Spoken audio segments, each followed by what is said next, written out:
The craziest project man has ever dreamed of has been floating over our heads for more than 20 years. The International Space Station. There's nothing else like it in human history. The size of a football field, the ISS is the biggest man-made object ever created.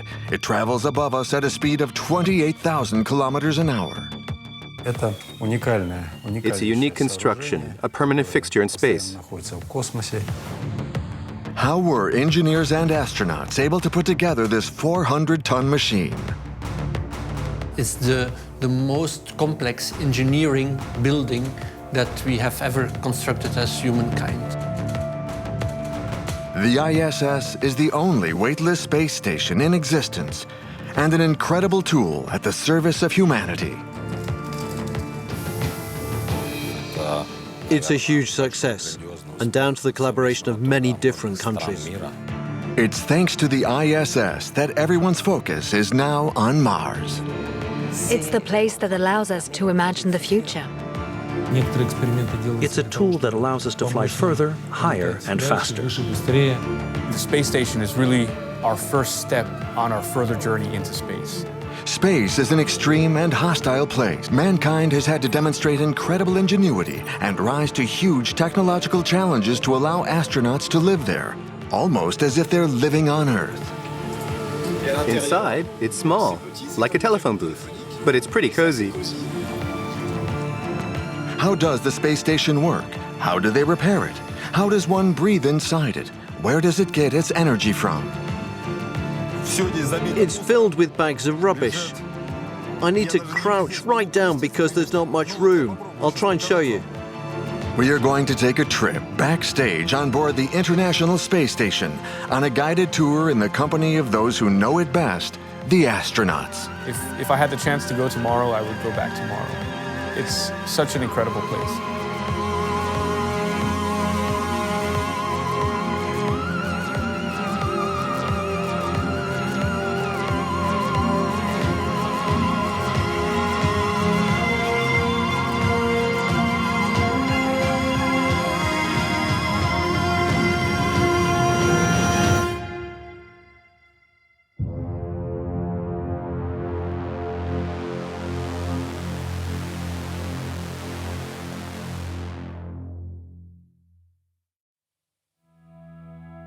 Mankind has always dreamed of traveling into space, leaving the Earth, and discovering new horizons. This crazy quest has gradually become a reality. But the dream hasn't stopped there, and to go even further, they built a structure over our heads, 400 kilometers above the planet, the International Space Station. A steel monster some 108 meters long and 73 meters wide. It required the expertise of American, Russian, European, Canadian, and Japanese space agencies to put this incredible scientific laboratory into orbit.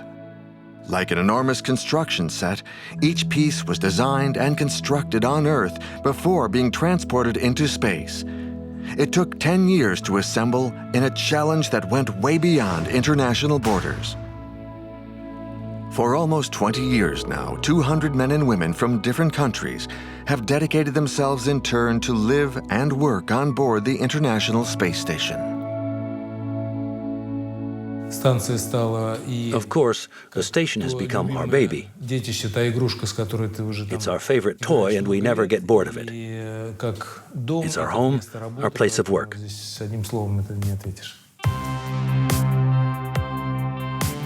Reaching the space station is no simple feat. It involves a long voyage on Russian Soyuz spacecraft. After a 48-hour flight, the Soyuz is within 400 meters of the ISS. The first thing that you see is a bright dot, like a star, that is showing up somewhere on the display. As you get closer and closer, you see a little bit this dot growing. Then you see the wings, the big solar wings of the space station. Like explorers discovering a new world, each time they approach the station, even the most experienced astronauts can but marvel at the spectacle. It's really huge. You've seen it so often in photos, images, or video, but you can't believe that human beings were capable of constructing this huge station in orbit in space.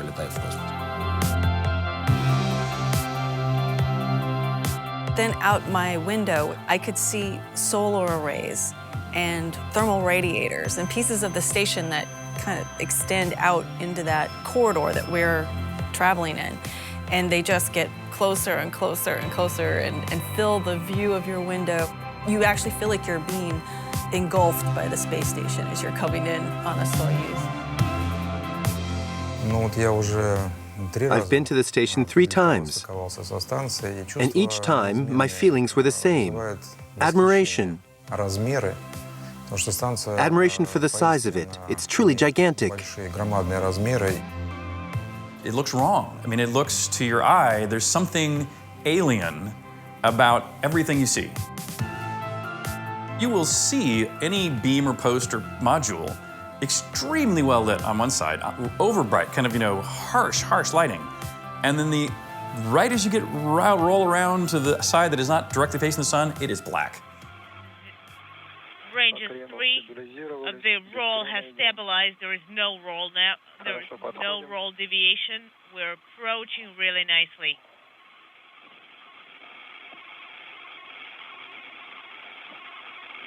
Contact confirmed. And probe retraction confirmed. Docking confirmed. A textbook arrival for the brand new Soyuz MS-01 spacecraft. Docking confirmed at 11:06 p.m. Central Time. You're going from this incredibly cramped Soyuz through a hatch system, which is actually even more cramped. Once you open that, you still have the 2 hatches, the ISS hatch and the Soyuz hatch, to get past.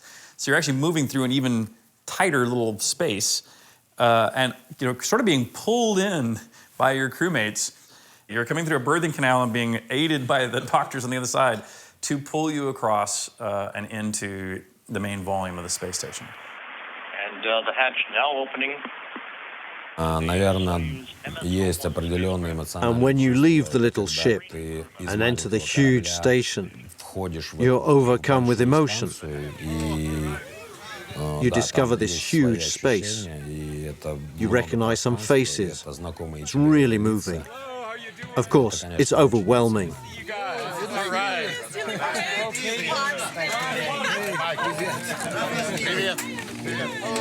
The total volume of the ISS is comparable to that of a 5-room house, and it was designed to be home to 7 astronauts. Each one stays there for an average of 6 months. From their very first moments on board, and despite their years of training, new arrivals are often disconcerted because they have to learn to live in zero gravity, where there is no up or down.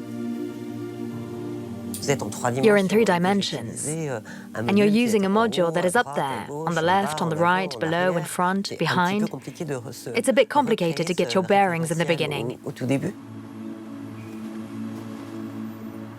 Your brain sometimes processes the image completely different because the fluid in your inner ear is sending a completely different message to your brain. You're looking down the tunnel, and it's almost like you're looking up a building. You know what I mean? I made a right turn into the service module, and then suddenly I stopped because suddenly I couldn't recognize where I was. And I thought to myself, I can't believe I'm already lost on board the International Space Station, especially because I've spent hundreds of hours training in a model of it here on the ground. But luckily, one of the more experienced astronauts could see that I looked a little bit confused, and he told me it's because you're standing on the ceiling. As soon as I flipped over and got my feet back on the floor again, it was as if everything fell into place and I could suddenly recognize where I was. The astronauts find their way around thanks to a marking system that shows them up and down. The absence of gravity also gives them a 360-degree working environment.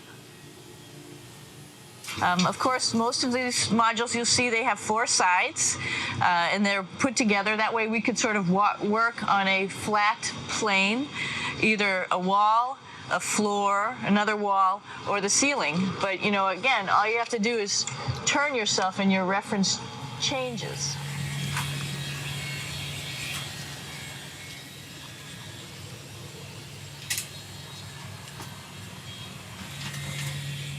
This almost complete lack of gravity presents its own problems for the human body. We are not used to function in microgravity, so we have too much blood pressure in our head. The blood shift is happening, so that's why you see astronauts, certainly in the beginning when they fly to space, that they have kind of a swollen head with red puffy face. The astronauts' faces look a little puffy because their blood flows differently. The blood doesn't flow as well to the lower part of the body and accumulates in the chest and head. The veins around the neck and face swell up. So naturally, the change of blood flow presents some problems. So you actually feel that inside your head. You feel this increase in intracranial pressure, and it causes some stuffiness in the nose as well, sometimes a bit of a dull headache as well. But, and that can actually last for a few weeks as your body adapts and adjusts to microgravity.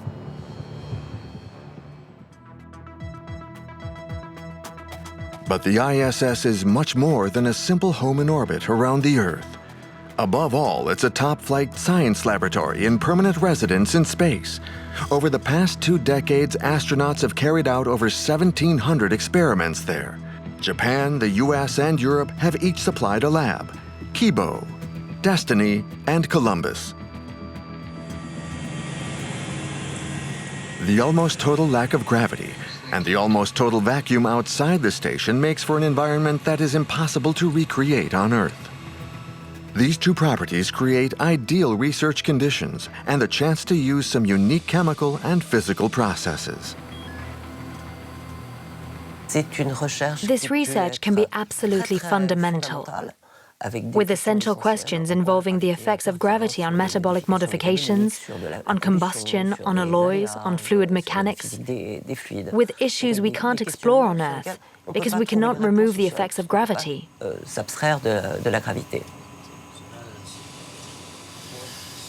The research carried out in this permanent space lab covers multiple fields like biology, material science, observation of the Earth, and astronomy.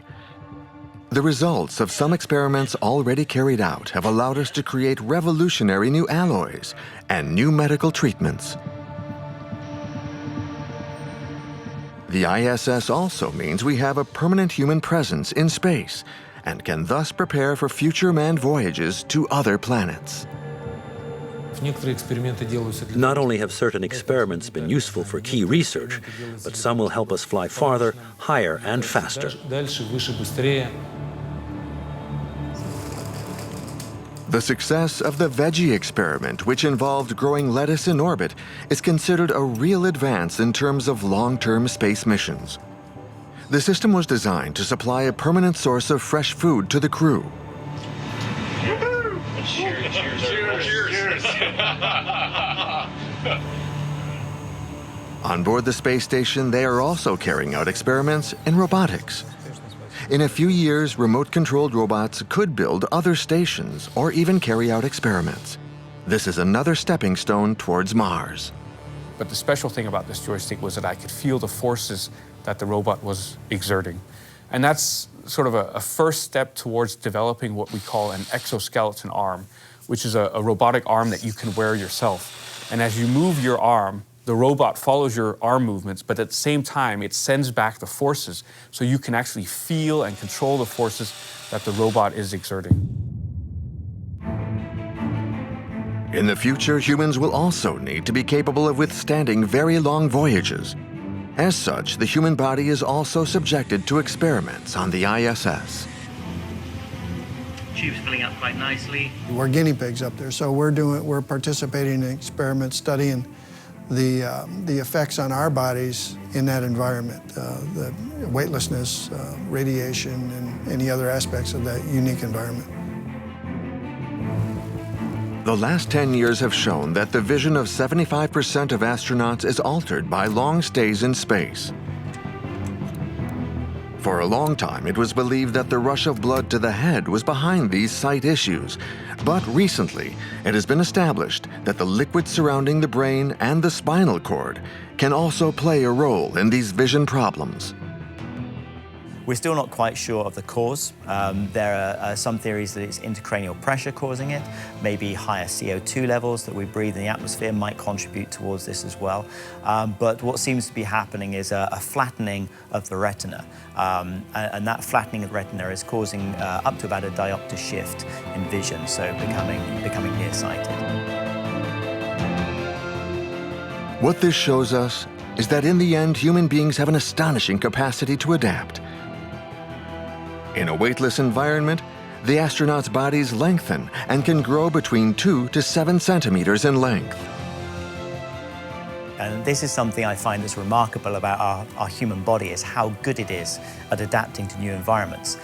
If we were going to live in space in microgravity permanently, then the human body is brilliant. It would be offloaded, the heart muscle would shrink, our bone density would reduce, our muscle mass would reduce, and we would very quickly become a very good being, a very good body for living in microgravity. After 6 months in orbit, it's only when they return to Earth that the astronauts truly realize the importance of gravity's pull on their bodies. It was really shocking. After my first flight, I felt just how heavy my arms were. Really, really heavy. I could also feel my guts. I really could. I don't know how to explain it to you, but I could feel the organs inside me. And I can tell you, they're really heavy.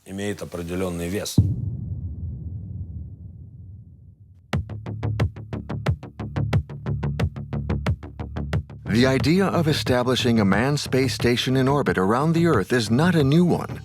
In the 1920s, the Russian Konstantin Tsiolkovsky, the undisputed grandfather of astronautics, imagined a space station where men could live. In 1971, the Russians sent the first space station into orbit, named Salyut 1. The Americans responded 2 years later with Skylab.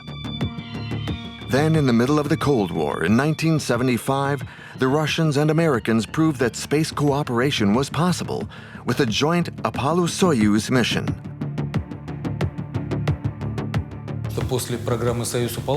After Apollo-Soyuz, there was a pause in the manned spaceflight programs in both the USSR and the USA. In the mid-1980s, space cooperation was no longer. The Americans had the shuttle, and the Soviets were dominating manned spaceflight with the Mir station. The USA was planning to build its own station, but given the mammoth size of the task and the cost involved, the Europeans, Canadians, and Japanese came on board. With the collapse of the Soviet bloc, Russia was also invited to join the adventure, and the result was the ISS. Everyone involved committed to sharing their knowledge and supplying part of the station. The construction process was simple. 15 modules would be built on Earth and then assembled in space. In fact, the space station is the biggest plug-and-play that has ever been made. The scope of the project was immense. Today, we still talk about the pyramids with admiration. And the ISS is the same. In the future, we'll talk about the ISS like we talk about the pyramids. The space builders entered the frame in 1998, when the first American module was anchored to the first Russian one. Over the space of 2 years, more and more missions set off to build the station and prepare for the arrival of its first permanent residents.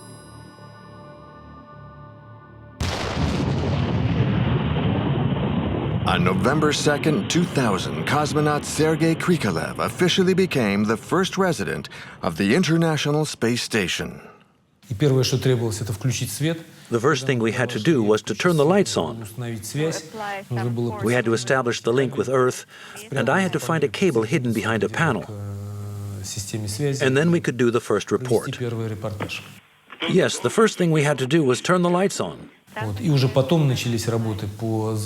After that, we plugged in the service module systems. We started the unit for creating air, for purifying the carbon dioxide, and ventilating with oxygen. They were critical moments. If we hadn't been able to get that going, we wouldn't have been able to stay on the station for long because the reserves in the Soyuz vessel were very low.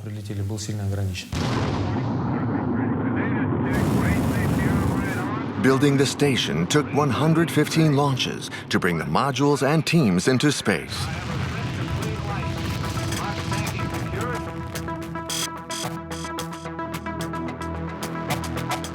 Canada provided a key element in the shape of a robotic arm. 17 meters long, it is used to move modules, supplies, material, and even astronauts.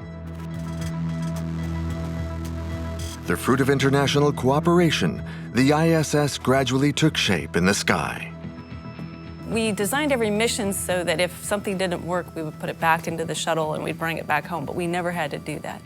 Everything worked up there, and it was amazing.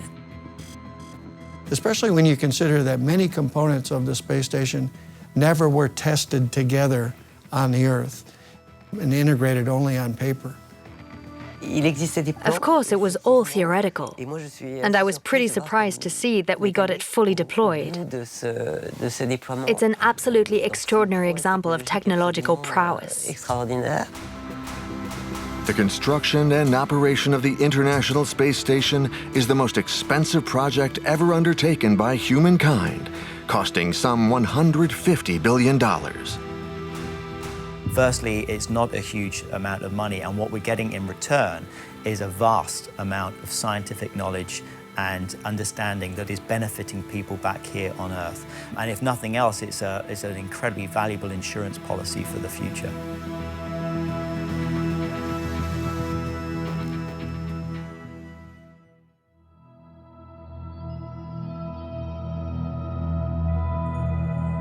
From Earth, you can now clearly see this giant construction set that shines so brightly in the sky.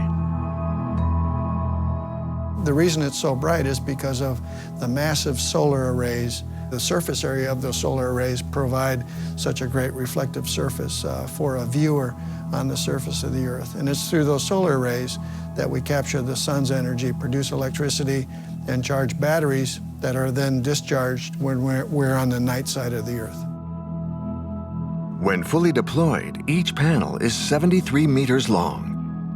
They are permanently angled to face the sun, and each one is comprised of more than 32,000 solar panels to capture energy from the sun. So the solar rays articulate, so as we orbit around the Earth at 4 degrees per minute, the solar rays articulate at 4 degrees per minute to continue to point to the sun. We also have, because of the orbit that we're in, we have a change in what we call the beta angle, and that means the solar rays have to articulate in this degree of freedom as well. And we have joints that do that, and the computers track the sun and then control the solar rays accordingly. Together, the solar panels from the ISS could supply the electricity for around 40 houses. This unique energy source is of vital importance for the crew. There would have to be a catastrophic accident for the station to end up without power. But even if that did happen one day, we have independent batteries.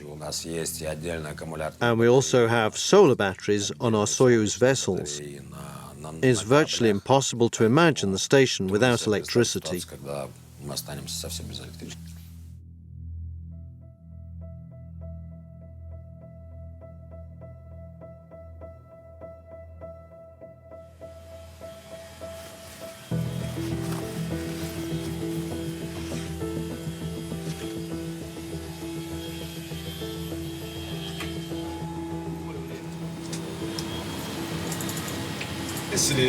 These are the crew quarters.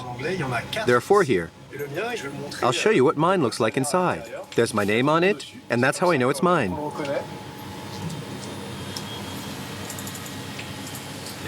Inside, it's small, like a telephone booth. But it's pretty cozy. I have my computer for emailing my family and for calling them via Skype with a headset. I have another computer, an iPad, and the stuff I need for work. Here you just stick everything on the wall. That's how you do it in a weightless environment. And you can see there's a sleeping bag here, which is very comfortable. The sleeping bag is fixed to the wall so that I don't float away or kick anything. And it's really comfortable to fly and float and sleep in zero gravity. You're sleeping in a box, and you wake up, and there's your computer right in your face. And your computer has this timeline, and it's like yelling at you, get up and get to work. That's your daily life. You get up, we have time in the morning, you get up and get ready for work like you do here.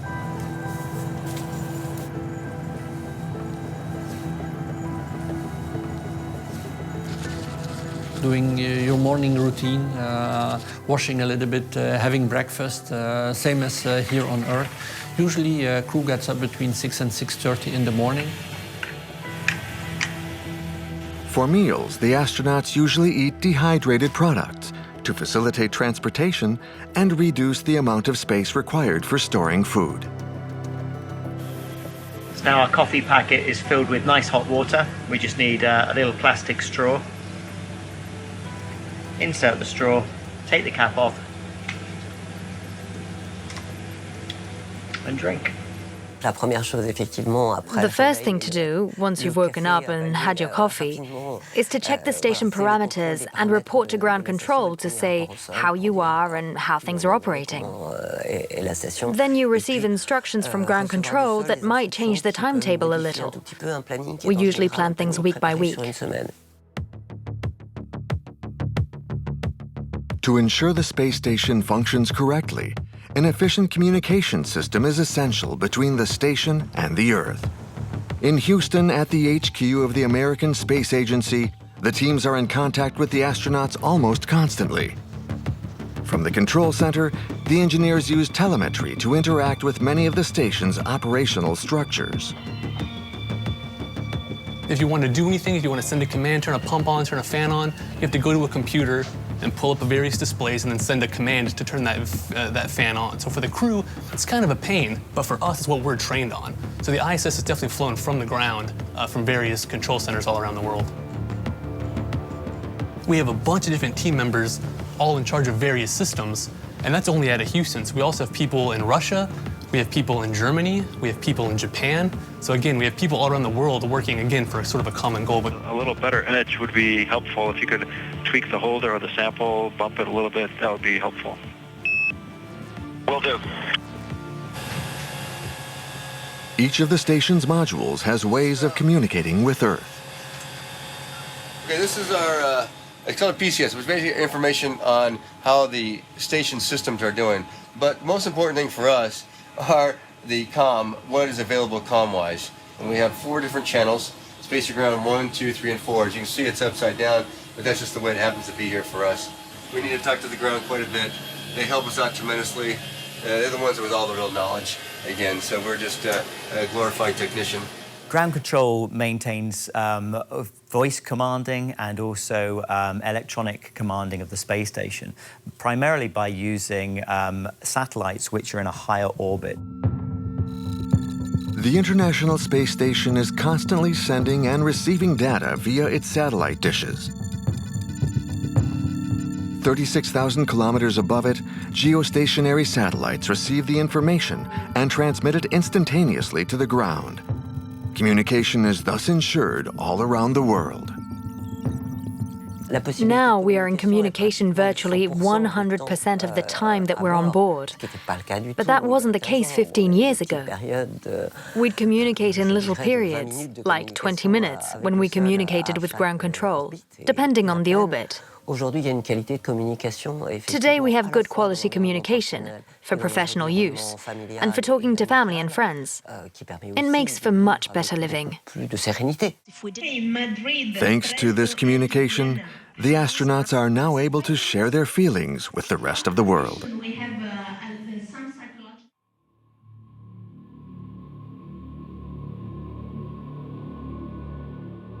On Earth, human beings need oxygen, but in space, there isn't any. The International Space Station has several systems to produce oxygen and supply it to the crew. The atmosphere on board the ISS is very similar to the atmosphere we have here on Earth. The only difference is we have quite a bit more CO2 on board the station. That's a real concern for the astronauts. So a big part of my job is oxygen generation. We have what we call an OGA, the Oxygen Generation Assembly. So it takes water, it's H2O, and uses electrolysis to split the hydrogen away from the oxygen. Part of the oxygen is made in the Russian service module. Here we are in the service module. It's not very big, but it's essential. This module contains all the systems needed for the cosmonauts to stay alive. It contains reservoirs of recycled water through which electricity passes. This electrical charge isolates the chemical components of the water, hydrogen and oxygen. It's called an electrolyzer. We can take that oxygen from the H2O and release it back into the atmosphere for the crew to breathe. The oxygen is pumped through pipes that cross the station to provide the crew with fresh air. So yeah, we can look at the constituents of the atmosphere and see how much oxygen do we have, how much CO2. Do we need to generate more oxygen? Should we be scrubbing CO2? Do we need to replace nitrogen? Are we leaking overboard? We have a lot of different data, what we call telemetry, that we're getting from this room. Making oxygen is one thing, but the air cannot stagnate. So the space station has a network of top-flight ventilators. And so if you don't have any ventilation systems or any fans mixing the air, essentially you would get pockets of oxygen and pockets of CO2. And in the worst case, for example, if you were sleeping and you didn't circulate the air, you could, in theory, generate a bubble of CO2 gas around your mouth and suffocate on it. Water is essential on the space station to drink, to wash, and also to breathe. In the early 2000s, when the first crew moved in, water was delivered from Earth in pouches. Today, the supply cargoes still bring water, but not enough for all the oxygen production or water consumption of the astronauts. So more than elsewhere, water is absolutely crucial and must never be wasted. To compensate for the absence of gravity, the astronauts must do a minimum of 2 hours of exercise every day, so they lose a lot of water. When we do sports, for example, we sweat. When we wash ourselves, we use water and we dry ourselves with towels. These towels you just hang up in the air like you would do at home, and naturally they will dry up. And we leave those towels close to a ventilation grid, like in this case you can see a ventilation grid right here, so that they can dry off. And all the water then is recuperated. It evaporates in the air, and then in the air conditioning system it condensates again, and it goes into our water recuperation bus, and it actually gets turned into potable water again. Saving resources is a constant concern, and even the laboratories help. So urine gets recycled through a process that actually turns it back into potable water. So we drink our pee. And it separates the water and the air inside there, the urine in the air. And the urine, of course, goes to the urine processor. The air gets a little bit filtered and sent back out again. And today we have managed to recycle about 70% of all the water that is on board of the ISS. Today, this complex water recuperation and oxygen production system guarantees a supply of water and air that is often even purer than we have at home. And managing waste recycling is also key for preparing for longer voyages.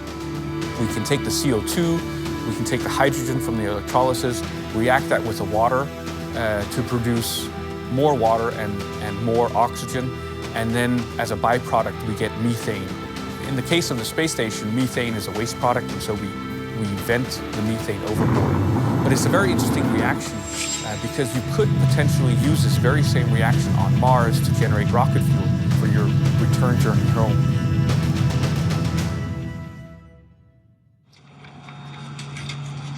I'm going to take you to one of the coolest places on the space station.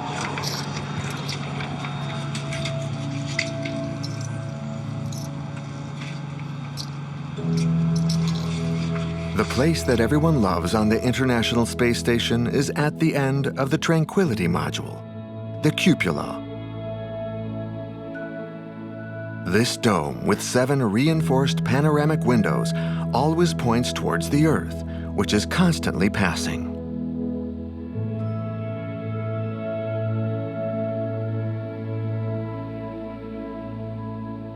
Traveling at a speed of 28,000 kilometers an hour, the International Space Station travels around the Earth 16 times a day. Its trajectory covers 85% of the surface of the globe and offers a prime observation post for scientific discovery.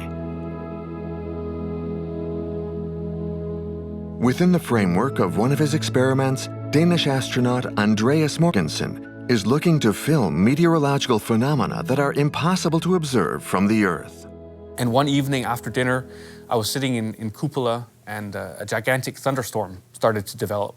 And so I took my camera and I started filming as much as I could. And it turned out that I was able to not only film some red sprites, but also a pulsating blue jet. So this cone of blue lightning that shot up from the top of thunder clouds. And that's something very new. It's the first time it's been captured on video like this. So potentially it could affect our understanding of climate change and global warming, because it's a mechanism whereby we can transport gases like water vapor from the troposphere into the stratosphere.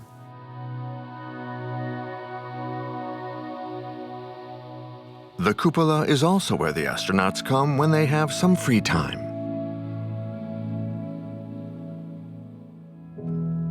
I'm gonna miss that cupola, because I'd go in it every night for an orbit, and I would watch the Earth, and I knew that that was borrowed time. I wasn't gonna see that forever. It's a haunting spectacle. You could watch the Earth for hours from the window because it changes all the time. You tend to look big picture, and the longer you're up there, you start to narrow it down and you start to pick out small bits of detail and start to identify places you might have visited or other things you want to look at. When we go to other planets in our solar system, I think the moment when we can no longer see Earth through the window will be very stressful.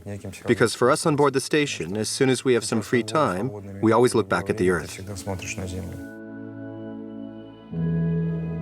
In space, when they look at the Earth, the astronauts experience a unique feeling called the overview effect.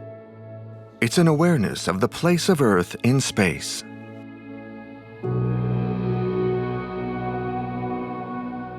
And your perspective changes with regard to this planet, which is so normal to us, so finite when you look at it from the ground.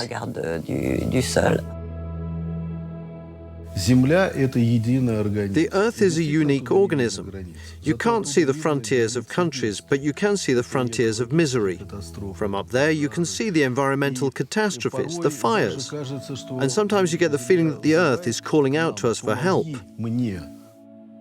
It was like being in a movie where they might dolly a camera back but zoom the lens in to where the actor, or in this case the Earth, doesn't change size, but your sense of reality around it just comes crashing down.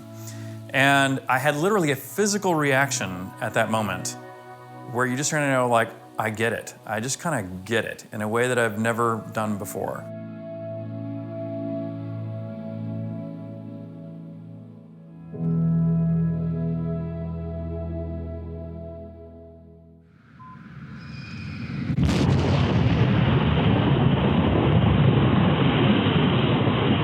The journey to the International Space Station is a dangerous adventure. This trip to space starts in the heart of Russia, at the Baikonur Cosmodrome.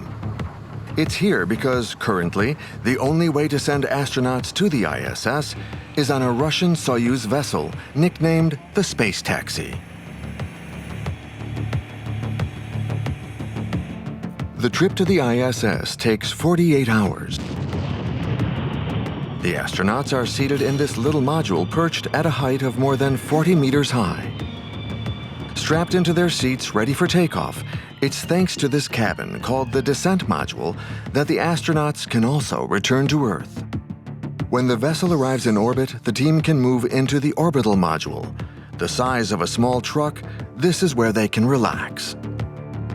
At the other end is the service module, which contains guidance systems, batteries, and motors for maneuvering.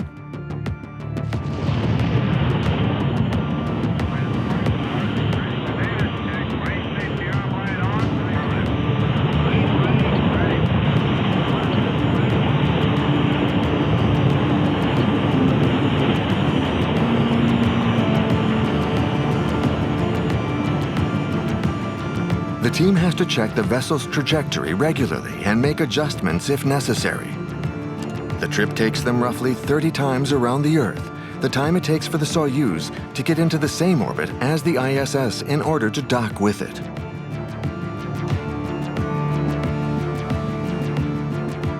As it approaches the International Space Station, Soyuz turns to face the right way and slows down. Although it is automated, this approach is always tricky. If there's the slightest doubt or technical failure, the commanding officer must be able to take over to control the final approach. And it was during his first flight that British astronaut Tom Peake had to deal with an incident that could have had some dramatic consequences. Everything was going fine up until about 17 meters away from the space station. So that was fairly close. In fact, that's the closest abort that there's been. And then we had a sensor fail with one of our thrusters. Yuri then had to take over manual control and complete a manual docking. It was just a question of docking. The safety of the station depended on it. The ISS isn't a uniform structure. It's made up of many parts that stick out. A collision would have been fatal, not just for the crew on the Soyuz, but for those on board as well.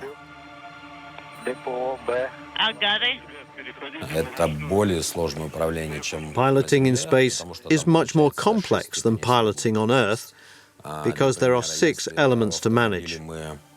On Earth, when you drive a car, you have 2 elements: steering right or left, and braking or accelerating. Up there in space, you are managing 6 different variables at the same time. You can go left, right, up, down, you can pivot, anything you like. It's an extremely complicated process. Transition to manual. A manual docking is certainly a difficult task to do. It was made more complicated in our case because we were going from daytime to nighttime, and the low sun angle was reflecting bright light off the space station. So Yuri was having a very hard time seeing through the periscope in order to see the docking port and to get the spacecraft correctly aligned.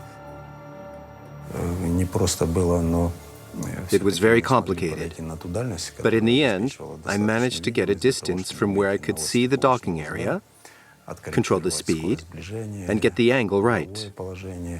Eventually, we managed to dock it successfully. Contact confirmed. And Until those perilous maneuvers, the space station had never witnessed an accident.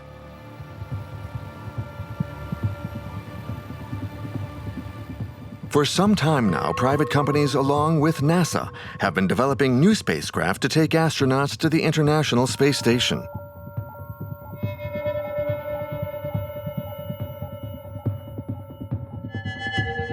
The space workers are installing new docking modules. One of the big steps, of course, was the removal of a large thermal cover by Rubens and Williams to expose the actual docking port to which the SpaceX Crew Dragon and The station currently has 8 docking ports. In addition to the passenger craft, there is another kind of vessel that docks with the space station: supply vehicles.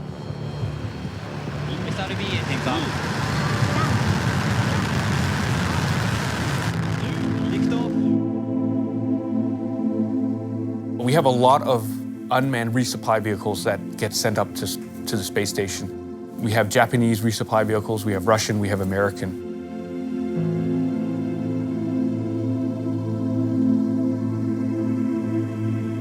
Every 3 months, these vehicles supply the space station, delivering water, a few fresh products, clothes, tools, and experiments.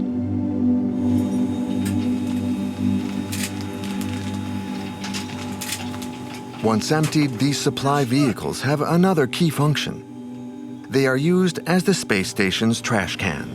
Space station is a closed system. Everything that you bring up at some time needs to come down. So if you bring up clothing, for example, for the crew, we don't have a washing machine, so the crew has to wear the same pants. You get 2 pants for 6 months. You have to wear the same t-shirt for a week or for 2 weeks. And then when it's finally dirty and it's trashed, all this trash is accumulated in the cargo vehicles. Come join me in the Progress vehicle, which is loaded and ready to leave. It's filled with bags of rubbish. I need to crouch right down because there's not much room. I'll try and show you. Everything is arranged symmetrically to balance out the vessel. Heavy things go opposite heavy things. You can see here, for example, there are purification columns, buckets that we've used, and even our dirty laundry, and little packages with our trash. The vessels filled with trash are then unmoored. They burn and disintegrate when they enter the Earth's atmosphere. But some of the supply vessels fulfill a last function that directly involves the ISS. They are used as motors because the station is unable to maintain the right orbit on its own. The idea is the ISS is about 220 to 250 miles above the surface of Earth. So you might think, well, so there's no air, so why would you ever need to speed up? It should just forever be in orbit. Well, where the ISS is, there's actually a very thin amount of atmosphere there. It's borderline negligible, but it is still there. So we have basically this giant football field. I mean, a vehicle has a football field flying through space. It's getting a lot of air. There's a lot of surface area that's getting hit by the small amount of air that's in the atmosphere. So that does slow the ISS down. And so the ISS altitude is decaying by about 2 kilometers per month. And if it were to have no reboosts, then eventually the space station would re-enter Earth's atmosphere. Every 6 months, a supply vessel is used to readjust the orbit of the ISS. The vessel starts its motors and emits bursts of power to get the station moving to the right altitude. The thrust can be felt inside the station itself. Now, the way I'm going to demonstrate the acceleration that comes during the reboost is by using this camera. 800 millimeter lens, so it's pretty massive actually, and there's no accelerations, virtually no accelerations on us, and you can see I'm floating this camera right here, and it's not going anywhere. And I'm holding it, I'm actually feeling the acceleration. I'm going to let go again, and here it goes, it's going to take off. I'll try not to let it hit you. But it's not only the height of the orbit that needs to be regulated. They also have to keep the space station angled the right way. So the space station maintains what we call LVLH, local vertical local horizon. And that means that the space station flies around the Earth, always Earth-facing. The station's steering system is based on 4 gyroscopes. Without them, traveling at 28,000 kilometers an hour, the ISS would turn endlessly on itself, and life inside would be simply impossible. In zero gravity, if you knock it, it's going to tumble, it's going to move around like any object up here does. However, if I get this spinning,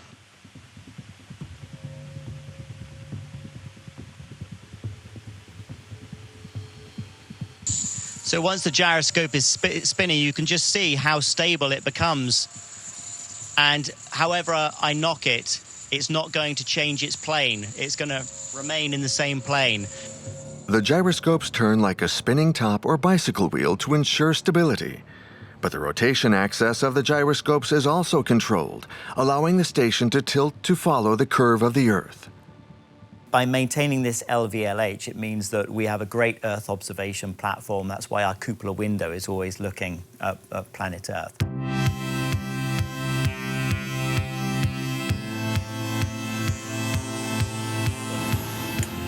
Really nice.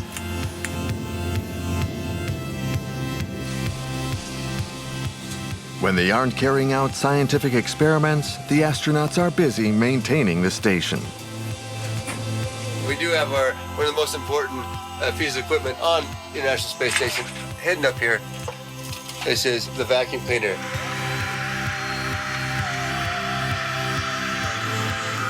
Although a filter system ensures the elimination of particles and certain microbes, regular cleaning in this confined environment prevents bacteria from growing.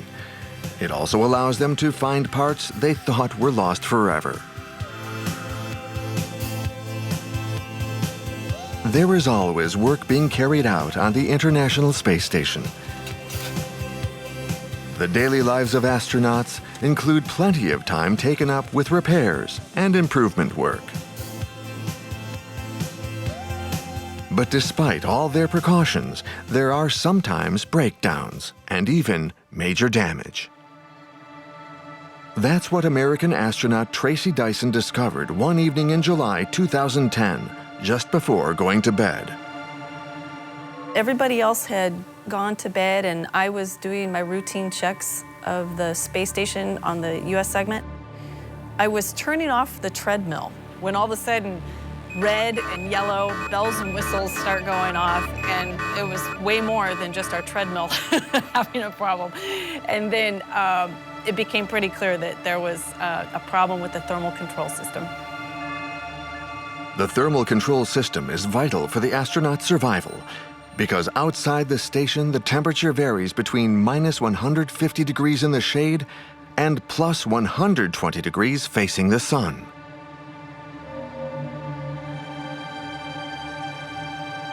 On board the space station, the electrical apparatus, and in particular the computers, generate a large amount of heat. To get rid of this heat, the ISS has a cooling system. Cold fluids flow around the entire station. There are water-cooled circuits on the American segment. The central beam and the solar panels are cooled using ammonia, and the Russian segment uses a combination of chemicals. We knew that the most critical thing that could happen at that point was if we lost our other pump module. If we did, then we would have to start considering whether to go home. On the ground, as in the station, the crew realized that the situation was critical. To replace the defective ammonia pump, they would have to go outside the station and repair it from the exterior.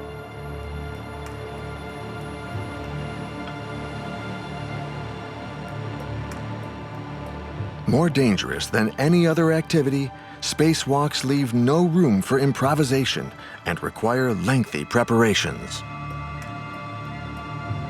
All the days leading up to it are filled with activities that have pretty severe consequences if you don't do them right.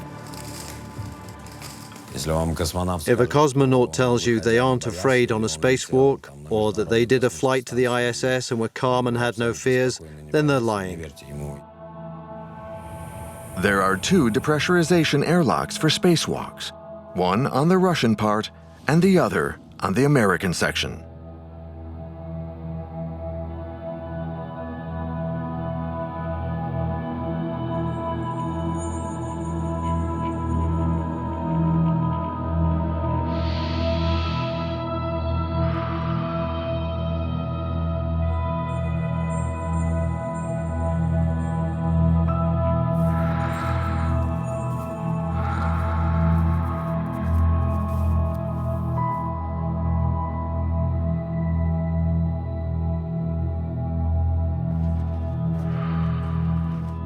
Inside the space station, it's got the volume of, say, a 5,000 square foot house. So it's a huge volume, but that's a fraction compared to the outside structure.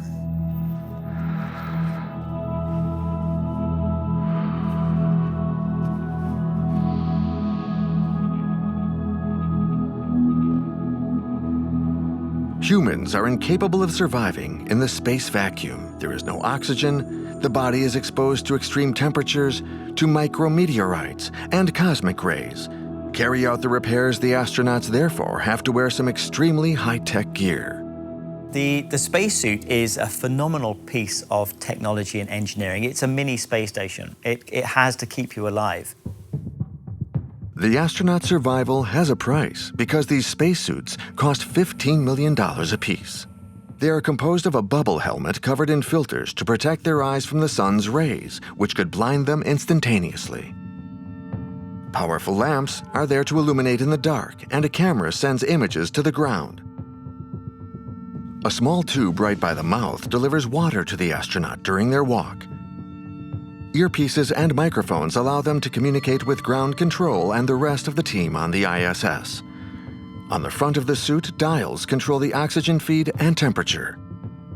Beneath the spacesuit, the astronaut wears a piece of clothing crisscrossed with plastic tubes through which cold water flows to regulate the temperature. A backpack contains reserves of oxygen and water, along with batteries providing total autonomy for up to 8 hours. Because of the absence of gravity, the astronaut cannot feel the weight of these 130 kilograms of equipment. But being able to move around with such a suit on requires exceptional physical capacities. 90% of what you're doing outside, you're doing with your arms and hands. And because it's a pressure suit, even moving your fingers in the gloves takes effort to open your hands, takes effort to close your hands because of the pressure and the stiffness of the gloves. Such a task requires constant focus, and here, more than anywhere, there is no room for error. It's one of the hardest, if not the hardest things that we do in space. It's not just physically difficult, it's also mentally difficult, because you are not only fighting against the pressure of the suit with every motion that you make, but you are concentrating the entire time. And the spacewalk itself is anywhere between 6.5 to sometimes 8 hours long, without a break. You're inside this spacesuit. Assembling and maintaining the station required more than 1,000 hours of spacewalks. During these sorties, the astronauts carried out numerous essential tasks for the station. Without these spacewalks, the ISS wouldn't exist.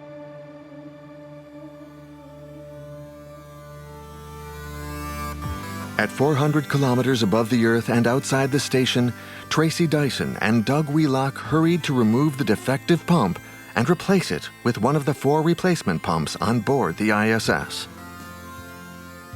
Bigger than a refrigerator. It's very, very large box, very massive. And it, thankfully, we had the use of the robotic arm. Doug Wheelock was on the robotic arm, hanging on to it, and then I translated and met him in the spots where we were taking it from and putting it in and helping to guide it. 4 spacewalks of 29 hours in total were necessary for these extreme plumbers to successfully repair the heating system. The ground teams regained the cooling, and we powered up the space station, and we saved the space station. How about that?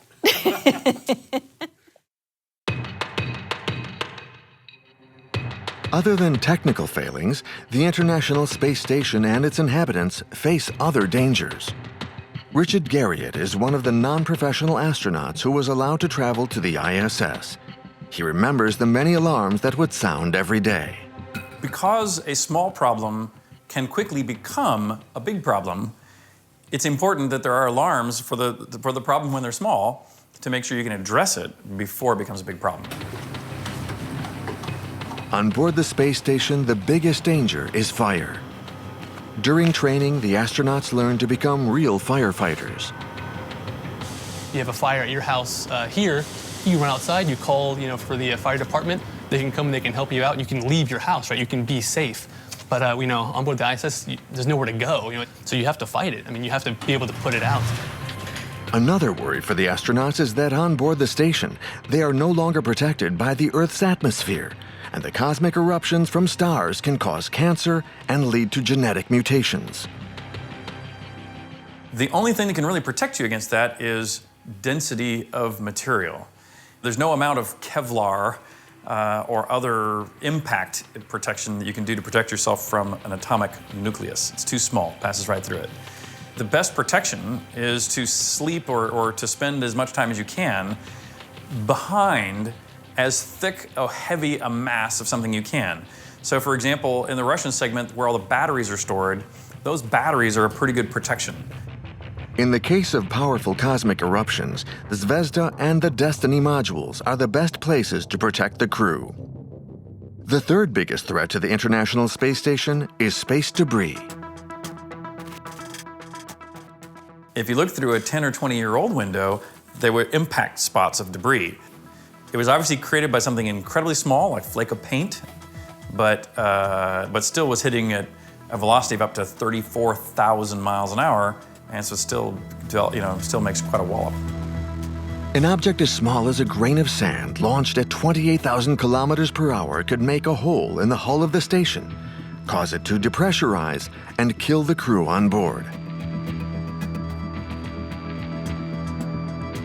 The engineers have drawn up a map that shows the parts of the space station most exposed to space debris in red. This allows them to identify the zones that need protection as a priority. The modules are covered with a layer of aluminum which slows down micro debris. A layer of ceramic and Kevlar reduces the debris to dust. The last layer blocks the particles and protects the astronauts. There are more than 100,000 pieces of rocket and satellites, the leftovers of human activity in space, in the path of the ISS, from the size of an apple to the size of a bus. The engineers at ground control are able to survey this debris and readjust the altitude of the station to avoid any impact. If any debris or micrometeorite shower are missed by their surveillance radars, the astronauts must close all the airlocks and go immediately to their Soyuz, where they must wait, hoping the ISS avoids the debris. If the impact is too violent, the Soyuz and the crew will return to Earth. You kind of fall back on your training, right? I think everyone has been trained on debris avoidance maneuvers and close call encounters. You know, what we're doing here isn't fun, whatever, kind of have a good time with space. It's very real, and astronauts are not just tools, but people and friends, people that we train and talk to and our coworkers. So something we take very seriously here.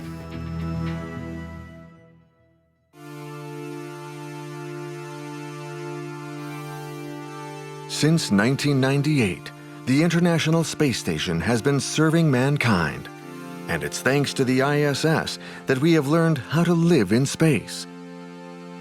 Today, everyone is looking to Mars and even beyond. Thanks to the ISS, these dreams may now become a reality. I agree with Konstantin Tsiolkovsky. He said that the Earth is our cradle, and that it's impossible to stay there for all eternity. And I also think that humanity is obliged to become an interplanetary civilization. Originally, the station was due to be removed from orbit and destroyed in 2020. But its life has been extended to 2024 or even 2028. Enough to maintain mankind's continued presence in space for a few more years to continue deepening our knowledge. The research we're doing on board the space station right now is already helping for those missions. We're learning how to live and work in space. We're learning how the human body adapts. We're actually practicing human-robotic interfaces. We have astronauts that are driving rovers around here on Earth. From the space station, we're understanding those communication control techniques. We're growing our own food on board the space station. We're understanding more about radiation and how it affects the human body and how we can protect crews against radiation when we do these missions. So there's a whole plethora of research that's going on board the space station at the moment that is going to help us in those future Martian missions.